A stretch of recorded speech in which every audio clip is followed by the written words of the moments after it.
دوستان این سال باز یک سال عجیب بود. سالی پر از حرکت و برکت، سالی که ما باز هم نزدیکتر شدیم.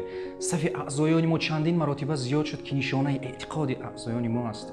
برای ما خوشبختی است، مسئولیت است. الف سرمایه همیشه از صدق دل در خدمت شما بود و میماند. در سال نو میلادی ما یک قطار پیشروی‌ها را به نقشه گرفتیم. ما اکنون آماده هستیم که الف را در منطقه معرفی کنیم و تلاش میکنیم که مثل الف همیشه راست باشیم. سال نو مبارک. تشکر زیاد. ما اکنون آماده هستیم که در منطقه معرفی